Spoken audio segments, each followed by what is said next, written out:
Hey folks, we just got off the ice. Got some video on there too. And we went crappie fishing tonight. Just about at dark, they start biting. And they're finicky and they're picky, but if you can figure them out, you can get some good fillets. I've been playing with these fish for 2 or 3 years, and the first 2 or 3 times I tried, I kept jigging them the way I jig perch, presenting the lure to them and trying to ease it away from the fish, and they'd look at it and they'd come up and they'd eyeball it and I'd get excited and then they'd drop back down.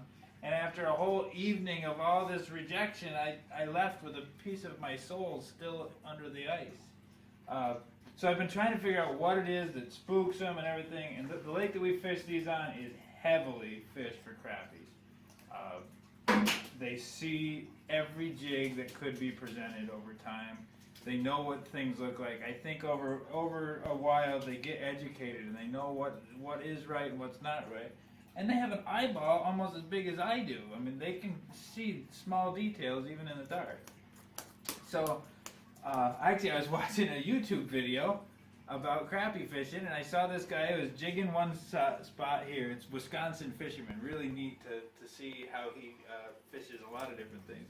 But he was actively jigging one hole, and then he had another hole next to him with a slip bobber on it and a live minnow. And I noticed, he was jigging away. Most of the fish he caught was off to the side. And I realized the jig action calls the fish in. They come, they investigate, they lift and drop and really look at it. They got nothing else to do, but then they back off.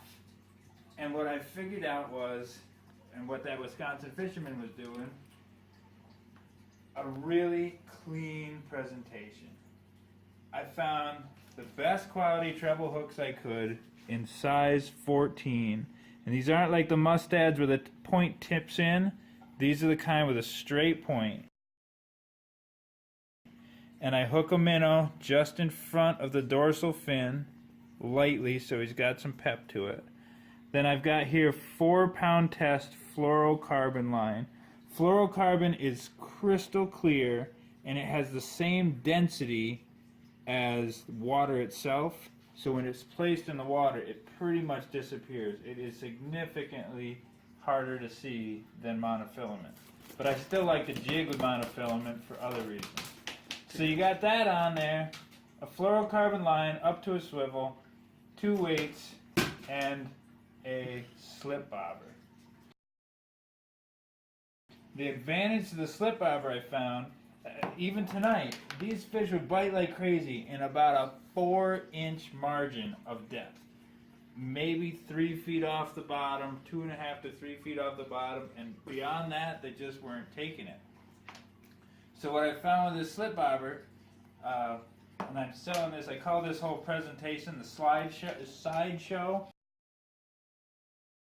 It's a slip bobber with this fluorocarbon line and the treble hook and the swivel and a bobber stop. The bobber stop's the first thing you want to put on. Do this at home when your fingers are not frozen. You put your line through and then slide that stop onto your line, and that runs up and down your main line to the depth. These fish were 20 feet down, but they were still within inches of where their strike zone was. So I put that rubber bobber stop on my main line. I usually just put a heavy weight on here, like a depth sounding weight.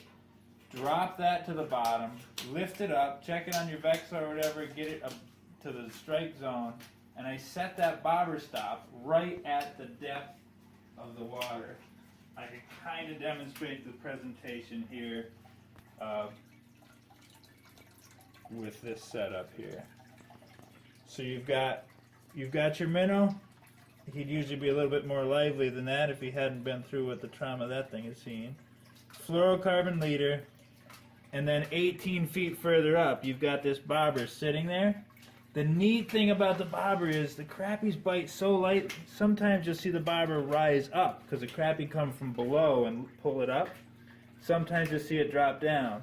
But what I've found, I'm so trigger happy when I'm perch jigging. If I feel the slightest hit, I set the hook. I found that bobber slows me down. I see that slight motion, and I just give them a little slack, and I take a breath or two, and let them take it.